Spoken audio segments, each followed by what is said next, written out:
몰랐던 이야기대로 넘어가기 전에 오늘도 퀴즈가 준비되어 있습니다. 자, 이 퀴즈입니다. 트럼프가 주한미군기지 소유권을 주장하면서 주한미군에 대한 관심이 커지고 있죠. 미 8군 쇼를 통해 데뷔해서 BTS보다 먼저 미국으로 진출한 한 그룹이 있다고 합니다. 1번 김 시스터즈, 2번 펄 시스터즈, 3번 바니 걸스, 그러니까 토끼 소녀입니다. 자, 이 퀴즈 정답은 뭘까요? 잠시 후 전문가들과 함께 풀어드리겠습니다. 지식충전 지금 시작합니다.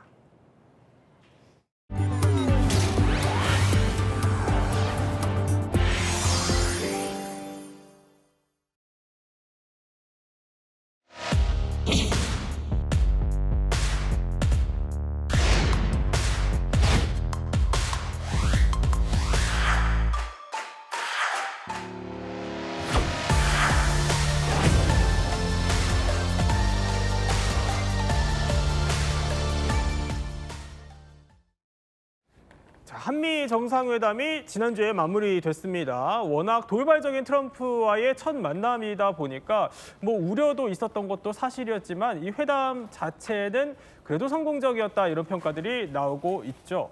그런데 한 가지, 이 회담 중에 트럼프 대통령이 갑작스럽게 꺼내든 이 발언 때문에 논란입니다. 들어보시죠. There's a big difference between giving and leasing. And maybe one of the things I'd like to do is ask them to give us ownership of the land where we have the big fort. 저도 깜짝 놀랐어요. 특보 지나가다가 갑자기 주한미군 기지 소유권을 꺼내들었어요. 뭔 얘기예요, 이게? 이번 한미 정상회담이 결과적으로 봤을 땐 성공적으로 끝났지만 사실 이제 가슴이 조마조마했던 몇 가지 부분이 있었죠. 그렇죠. 근데 그 부분 중에 하나가 바로 이겁니다.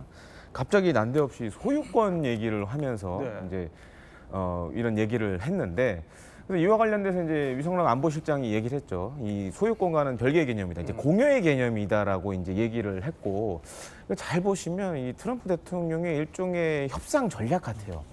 그래서 어떻게 보면 이제 지금 중요한 회의인데도 불구하고 판을 본인의 판으로 만들려는 그런 노력의 일환으로 이런 뜬금없는 질문을 한 것이 아닌가 이렇게 생각이 됩니다.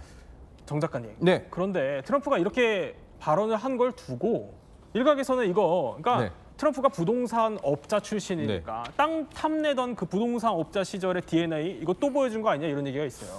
일단 나중에 한 번 더 말씀드리겠지만 트럼프는 분명히 제과가 맞습니다. 저랑 비슷한 성격인데 일단 이렇게 눈에 띄는 거 굉장히 좋아하고 그 대표적으로 예전에 크리스마스에 항상 나왔던 나홀로 집에 2 거기에 트럼프가 본인 역할로 등장한 적이 있거든요. 그러니까 그것도 영화사에서는 쓰고 싶어 하지 않았는데 본인을 출연시키지 않으면 장소를 빌려주지 않겠다라고 하는 바람에 어쩔 수 없이 빌려줬다는 후문이 있거든요. 그러니까 남한테 드러내는 굉장히 좋아하고 또 그리고 이제 잘 알려져 있다시피 대통령 되기 이전에 부동산 이제 개발업을 했잖아요. 그래서 트럼프란 이름이 붙은 건물이 뉴욕에도 있고 그리고 우리나라에서도 지나가다 보면 트럼프 뭐뭐뭐 이렇게 돼 있는 건물을 어렵지 않게 좀 찾아볼 수 있거든요. 그러니까 기본적으로 사업가 마인드가 있고 그리고 아마 국가를 사업체처럼 생각하는 게 아니냐라는 전 측근이죠. 존 볼턴의 얘기가 아마 좀 발현된 부분이 아닐까라고 합니다. 최근에 이제 인텔 지분을 정부가 들여놓은 것처럼 이제 뭐든 좋아 보이면 다 내 거야.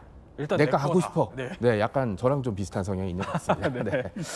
어쨌든 우리 정부는 이거 안 된다 즉각 또 부인을 했습니다. 그래서 트럼프가 우리 땅을 두고 소유권을 주장해온 만큼 그러면 이거에 대한 확실한 일단 팩트 체크부터 하고 넘어가 보도록 하죠. 자, 트럼프 발언 하나씩 짚어보겠습니다. 먼저 주한미군 기지 땅 소유권을 확보할 수 있다. 소유권 이전이 일단 가능한 얘기인가요? 결론부터 말씀드리면 불가능합니다. 불가능. 왜냐하면 주한미군의 주둔은 1953년에 합의한 한미 상호방위 조약, 그것에 근거한 소파, 주한미군 주둔군 지위에 관한 협정에 기초를 두고 있거든요. 그래서 이것은 우리 법령상 합의상 불가능한 것이고 사실 미군이 해외 많은 나라에 주둔하고 있지만 소유권을 내준 나라는 없어요. 그렇기 때문에 이건 불가능하다 이렇게 보시면 됩니다. 저 한미 상호 방위 조약에 따라서 저걸 위반하기 때문에 일단 법적으로도 안 된다라는 말씀해 주셨어요. 그런데 진짜로 없어요? 다른 나라가 이렇게 미국한테 소유권을 이전해 주는 사례가요? 결론을 말씀드리면 없습니다. 근데 이제 보통 이제 미 본토 외에 그러니까 해외에 나가 있는 이제 미군 기지들을 크게 이제 두 가지로 이제 분류를 해서 볼 수가 있습니다. 그러니까 우리처럼 이렇게 동맹국에 나가 있는 경우가 있고 그다음에 이제 인도 태평양 지역, 태평양 지역 보면 미국령 섬들이 많죠. 네. 뭐 괌도 있고 사모아도 있고 이런데 그렇게 두 가지로 분류해 볼 수 있는데 미국령 같은 경우에는 미국 땅이니까 사실상 그렇게 이제 뭐 빌려 쓰거나 이러는 개념이 아니죠. 그리고 이제 우리와 같이 이제 동맹국들 같은 경우에도 똑같습니다. 우리랑 공여의 개념으로 주둔을 하고 있는 거지 이게 뭐 임차나 이런 개념은 아니라고 보시면 될 것 같습니다. 그럼 다음으로 팩트 체크가 또 준비되어 있습니다. 그러니까 두 번째 체크해볼 사항은 이겁니다. 그러니까 우리 정부가 주한미군과 임대차 계약이 되어 있느냐는 거죠. 그러니까 트럼프가 한국과 부지 임대차 계약을 없애고 소유권을 얻을 수 있는지 알고 싶다 이렇게 얘기를 했다는 건데 아니 일단 이 얘기를 짚어보죠. 임대차 계약이 되어 있어요? 임대차 계약은 존재하지 않고요. 그냥 우리 정부가 필요에 의해서 주한 미군 이제 기지를 공유해 준 겁니다. 그냥 빌려준 거죠. 네, 빌려준 거라서 사실 땅을 빌려준 거고 소유권은 우리한테 가지고 있는 게 기본적으로 양쪽이 이제 1953년에 맺은 협정의 기본적인 조약이고요. 네. 그다음에 그러니까 임대차 계약이라는 거는 뭐 임대료를 준 적도 없고 오히려 운영비는 그냥 미군이 써야 되는데 우리가 상당 부분의 운영비를 보조해주고 있어요. 그게 거의 1조 원 정도. 그러니까 매년 이제 주한미군을 협상할 때 나오는 게 그러니까 어떻게 보면은 이제 그 땅 빌려주고 니네들이 필요해서 쓰는데 알아서 경비는 써. 이 정도면은 빌려준 쪽에서 엄청나게 혜택을 준 거거든요. 네. 그런데 오히려 이제 자기네들 필요한 운영비 일부를 이제 땅 주인한테 받아가는 그런 방식인 거죠. 그러니까 이 트럼프 대통령이 얘기했던 임대차 계약이라는 건 존재하지 않습니다. 뭐 땅을 사고 싶으면 또 돈 주고 사면 돼요. 네. 한 평당 한 1억 정도 주고 사면은 저는 반대하진 않겠습니다. 그러니까 무상 제공 저 맞습니다. 얘기라는 거예요. 네. 그럼 이쯤에서 이게 궁금해져요. 자, 저 소파 혹시 트럼프는 워낙 뭐든지 트럼프 시대는 다 할 수 있다 이런 얘기가 나오니까 법 개정까지 가능할 수 있는 거 아닙니까? 뭐 개정하자고 요구할 가능성은 뭐 완전히 배제할 수는 없을 겁니다. 그러나 이게 이제 한미가 상호 방위 조약이든 거기서 기초한 소파, 네. 주한미군 주둔군 지휘에 관한 협정이든 간에 개정은 물론 할 수 있겠습니다만 그러나 개정이 되더라도 양국의 국회 비준을 받아야 돼요. 예를 들어서 이 사안 자체가 네. 우리 영토와 주권과 소유권에 관련된 문제예요. 그렇다면 우리 국민들이 우리의 영토를 미국에게 준다? 이건 납득이 되지 않잖아요. 네. 그러니까 국회에서도 비준 동의하기가 매우 어렵죠. 근데 제가 말씀드렸듯이 이것은 현실적으로 불가능한 일인데 트럼프 대통령이 과연 이걸 왜 이런 얘기를 꺼냈는가? 네. 그 속내는 좀 더 확인을 해봐야 될 것 같아요. 그 속내는 저희가 또 잠시 뒤에 분석을 네. 해보기로 하고 마지막으로 팩트 체크할 게 또 남아 있습니다. 자, 뭐냐면 바로 주한미군 기지의 건설 비용입니다. 그러니까 트럼프가 평택의 험프리스 기지를 짓는데 많은 돈을 썼다면서 건설비 대부분을 미국이 냈다 이렇게 주장을 했습니다. 이게 맞는 얘기입니까? 실제 건설비를 누가 얼마나 부담을 했어요? 이것도 사실 틀린 얘기입니다.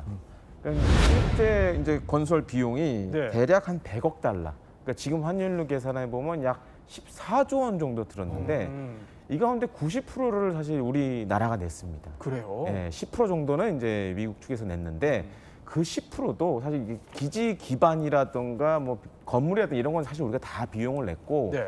그러니까 미군이 부담한 거는 예를 들어서 뭐 기밀을 요하는 시설들 이런 부분 아니면 통신 관련된 부분 이런 정도는 이제 미국이 했는데 이것도 이상하게 이 트럼프 대통령은 약간 왜곡을 해서 이렇게 네. 대내적으로 발표를 하다 보니까 상당히 우리 정부 입장에서는 좀 곤란하죠 이렇게 얘기를 하면은. 예. 자, 그러면 트럼프가 이렇게 세 가지 팩트를 다 결국에는 엉터리로 얘기를 했다고 귀결이 됩니다. 그럼 이렇게 엉터리로 말하면서까지 트럼프가 주한미군 기지를 콕 집어서 탐내는 데에는 그만한 이유가 있겠죠. 자, 저희가 그 이유도 세 가지로 한번 추정을 해봤습니다. 첫 번째, 왜 이렇게 주한미군 기지를 탐내나? 내게 너무 멋진 주한미군 기지. 그러니까 이 기지 자체가 굉장히 트럼프에게 매력적으로 느껴졌다는 건데 왔었잖아요, 옛날에. 네네. 어떤 땅이길래 그렇죠?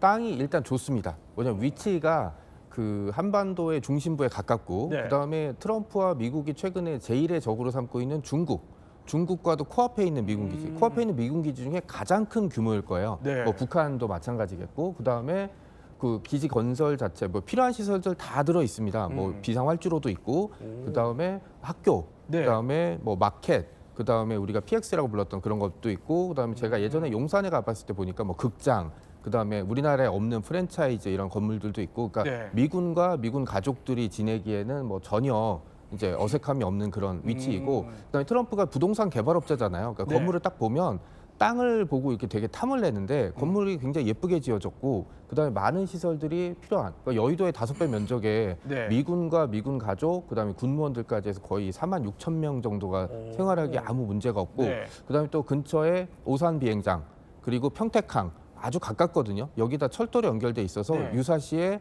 뭐 병력의 증원이라든지 물자의 파견 이런 게 아주 용이합니다. 그리고 이제 이 캠프 험프리스는 헐리우드 영화에 한번 등장한 적이 있어요. 어디요? 언제냐면 예. 제가 좋아하는 월드워 Z, 그 브래드 피트가 주연했던 영화였는데 네네. 거기에 초창기 바이러스의 진원지 근처라서 이제 주인공이 C-130을 타고 거기로 갔던, 거기 내렸던 곳이 바로 평택 기지였습니다. 네. 아니 따져보니까 미국의 해외 주둔 기지 가운데 단일 기지로는 세계 최대 규모. 맞습니다. 네. 이게 여의도의 면적, 여의도의 한 5배 면적에 달한다고 해요. 굉장히, 땅값도 아마 제일 비쌀 거예요.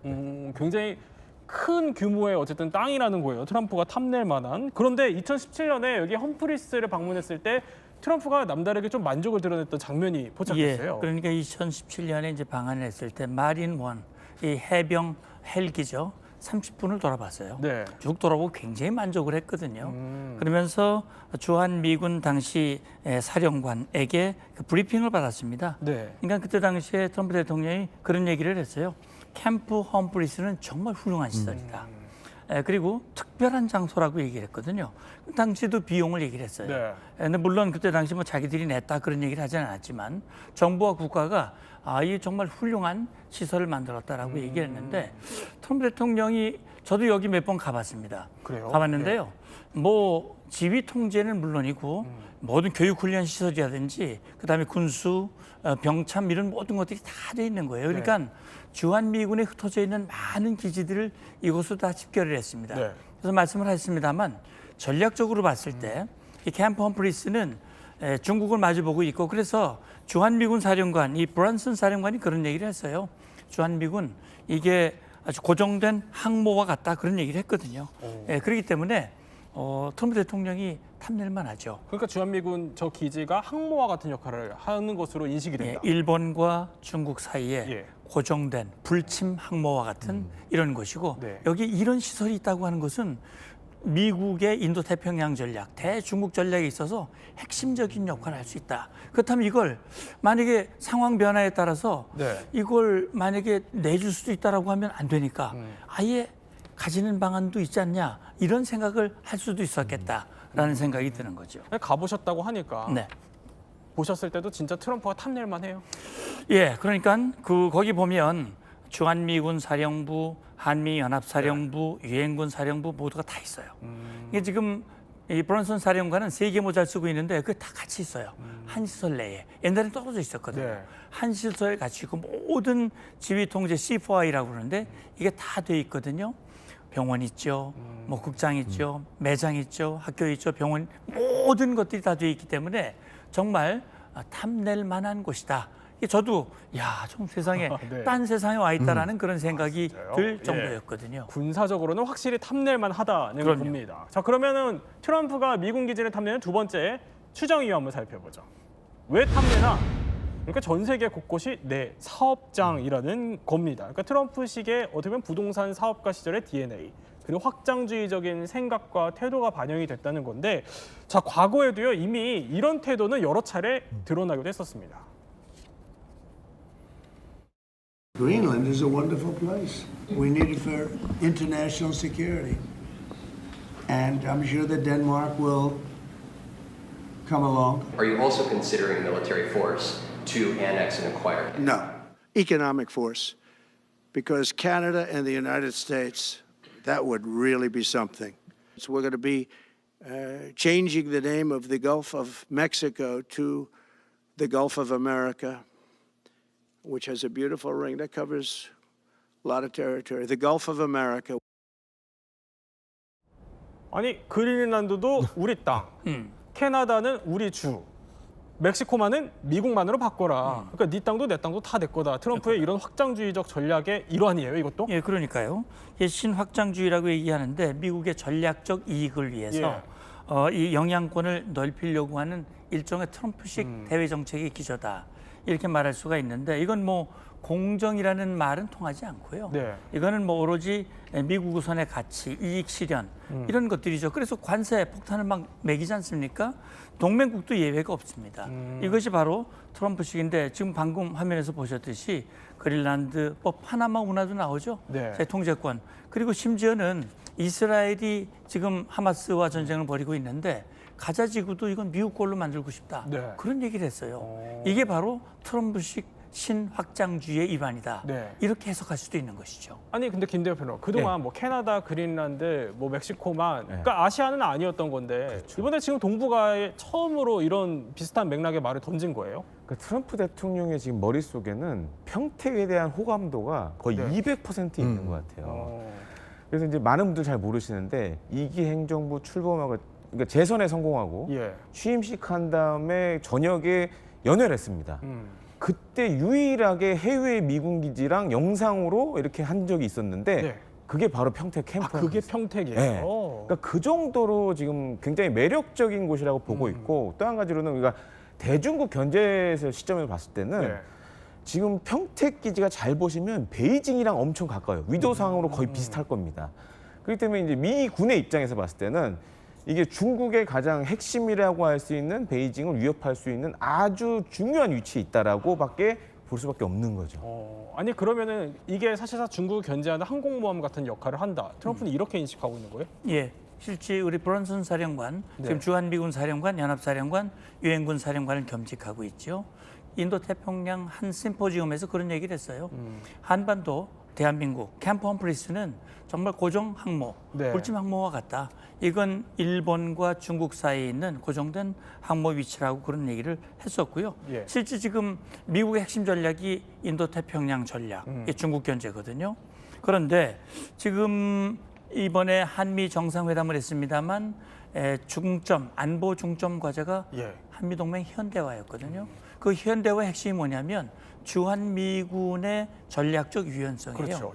다시 말하면 주한미군이 북한 견제로만, 북한 압박으로, 북한 억제로만 있는 것이 아니라 필요시에는 대만을 침공했을 때 그곳에도 활용할 수 있어야 된다. 그렇다면 지리적으로 가깝잖아요. 모든 준비가 돼 있고. 그래서 지금 그렇게 된다면 결국 한국이 미중 간의 군사적 갈등에 연루될 수 있다라고 하는 그런 우려들이 이제 나오고 있는데 어쨌든 캠프 험프리스는 미국이 생각할 때는 그런 부분들을 염두에 두고 있다라는 점 우리도 그걸 놓고 미국과 협의를 해야 된다고 생각합니다. 아니 그러면 대중견제 차원에서 생각을 해보면 그 주한미군의 현대화, 유연화 이거 이번에 정상회담에서 안 나왔다 그랬거든요. 그런데 트럼프가 저 평택 햄프리스 미군 기지 소유권을 달라 그러는 거는 더 큰 차원의 대중견제 카드를 꺼낸 거 아닙니까? 예, 그러니까 그런 걸 염두에 둘 수도 있겠죠.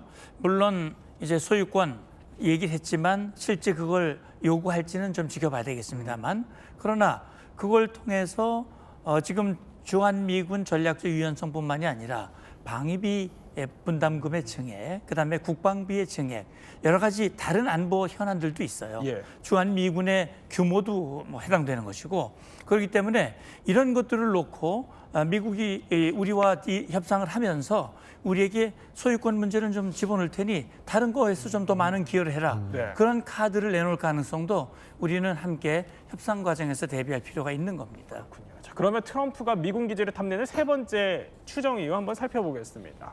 세 번째는 왜 탐을 낼까요? 아니 그러니까 문 센터장님이 설명해 주신 방위비 협상용 압박 카드의 일환이라는 겁니다. 그러니까 방위비 분담 협상할 때 더 유리한 고지를 점하려고 이걸 꺼내들었다 이 얘기예요. 뭐 그렇게 분석이 되기도 합니다. 그러니까 이제 트럼프 대통령 1기 행정부 때도 그랬고 지금 2기 행정부 때도 그랬고 이 방위비 분담과 관련돼서 굉장히 이제 강하게 얘기를 하고 있죠. 마치 이제 한국이 한 푼도 안 내고 무임승차하는 것처럼 자꾸 이렇게 언론 플레이를 한단 말이에요. 그리고 이제 그렇게 해서 지지자들을 굉장히 결집하려는 노력도 보이고. 근데 하지만 실제적으로 보면 그렇지는 않거든요. 그러다 보니까 이제 우리나라에게서 뭔가 더 방위 분담 관련해서 뺏어내기 위해서 일종의 이제 협상 수단으로 이런 얘기들을 계속 꺼내는 걸로 이렇게 좀 보여집니다.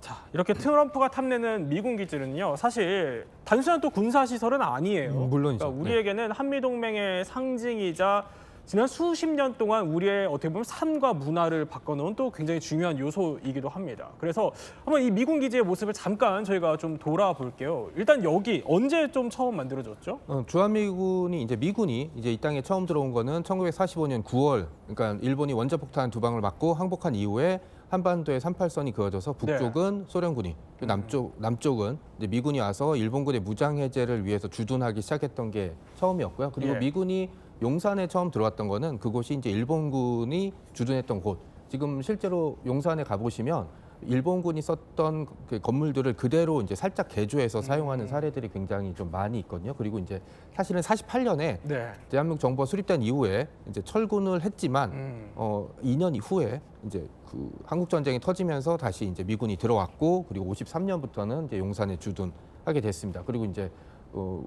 한국의 현대사에 아주 많은 영향을 끼쳤고, 문화적, 정치적으로. 그리고 이제 하지만 이제 용산이 점점 이제 중심지화가 되어가면서 이제 사람들 사이에서 여러 가지 얘기가 나왔죠. 이제 서울의 한복판이 외국군이 주둔하는 게 말이 되느냐. 그리고 또 하나 용산역에 가보시면 알겠지만 이제 높은 빌딩들이 올라와 있거든요. 그러니까 미군 기지들이 내려다 보여요. 뭐 그런 문제들도 있고 해서 이제 이전 문제가 이제 90년대부터 계속 지속적으로 언급이 됐다가 드디어 이제 캠프 험프리스로 이전을 하게 된 겁니다. 역사를 좀 짧게 짚어주셨지만, 자 이렇게 이전의 역사도 있지만 당시 60년대, 70년대 우리나라 사람들의 삶에도 굉장히 큰 영향을 줬었어요. 가장 이제 크게 영향을 끼친 상징적인 건 전 부대찌개라고 보고 있거든요. 부대찌개. 네, 이게 미국에서도 요리 프로그램에서 부대찌개를 소개할 때 이제 그 얘기들을 굉장히 많이 하고 있고, 그리고 또 제가 어머니한테 확인을 했는데 한 70년대, 80년대까지 이 사람이 진짜 부유층이냐라고 아닌 거 확인한 게 미군 부대에 들어가서 물건을 사올 수 있느냐 없느냐. 뭐 이런 걸로 결정한 경우 되게 많았었고, 그리고 미군 이제 PX에서 흘러나온 물건들이 이제 시장에서 이제 유통이 됐던 적도 굉장히 좀 많이 있었고, 또 제 기억에 이 신문에 보면 예전에 TV 프로그램 이렇게 나왔잖아요. 거기 옆에 AFKN도 이렇게 같이 나와서 이제 직접적으로 송출이 된 적도 있었고, 그리고 이제 또 주한 미군이 주둔하면서 이제 뭐 정권 이제 안정적인 그런 측면 말고도 이제 외국인들이 몇만 명이 들어온 거잖아요. 그러니까 기지 주변에 여러 가지 이제 경제적인 활성화도 됐었고, 뭐 용산도 뭐 마찬가지입니다. 그리고 이제 어쨌든 미국이라는 이제 지금도 그렇지만 최선진국에 들어오다 보니까 미국이 가지고 있던 어떤 시스템 같은 것도 이제 배울 수 있었죠. 그런데 뭐 이렇게 생활도 바꿔놨지만 사실 제가 가장 쉽게 떠올리는 건 문화적인 영향력인 것 같아요. 그때 뭐 미 8군 쇼를 통해서, 그러니까 네로라는 대중문화인들이 대거 양성됐었어요. 그러니까 뭐 그 당시 유명했던 뭐 패티김, 윤복희, 조용필 이런 사람들이 이분들이 내세웠던 주요 경력 중에 하나가 미 8군 무대를 평정했다. 뭐 이런 얘기였었거든요. 그러니까 미군들이 해외에 주둔하다 보니까 이 미군들을 위로할 위로 공연을 같은 걸 해야 되는데 매번 미국에서 데려올 수는 없으니까 현지인들을 이제 불러서 무대에 세워놨거든요. 그러면서 이제 일종의 미 8군 무대 쇼를 했었는데 여기가 당대 최고의 연예인들만 설 수 있는 자리였었어요. 왜냐하면 많은 비용, 달러도 줬었고, 그 다음에 이제 최첨단의 어떤 무대 같은 게 있었기 때문에 당대 내노라 했던 이제 가수들은 모두 이 무대에 섰었고, 이 무대에 섰던 게 이제 그 본인의 경력의 가장 중요한 지점이 됐던 거였죠. 그럼 이쯤에서 관련된 퀴즈 한번 풀어보도록 하겠습니다. 퀴즈 띄워주시죠. 자, 미 8군 쇼를 통해 데뷔해서, 아니 BTS보다 먼저 갔대요, 미국에. 미국 진출을 한 그룹 혹시 정답을 아실까요, 센터님? 저는 1번 같은데. 1번? 아닙니까? 정답 1번 맞나요? 네, 맞습니다. 김시스터즈고요. 이름에서 알 수 있던 3명의 김씨 여성들이 이제 멤버들이었습니다. 되게 재밌는 게 이 중에 2명은 목포의 눈물을 불렀던 이난영의 따님이고요. 나머지 한 분은 조카분.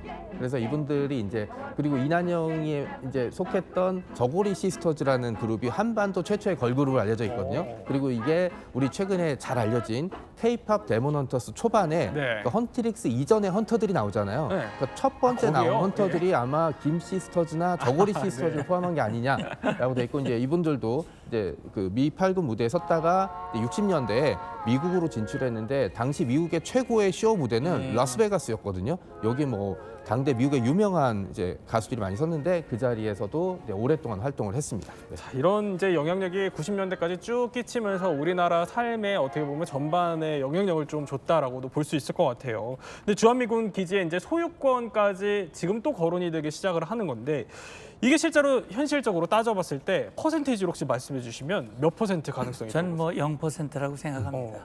네, 그러니까 뭐 말씀드렸듯이 트럼프 대통령이 꺼내기는 했지만 네. 이게 여러 가지 넘어야 할 산들이 많거든요.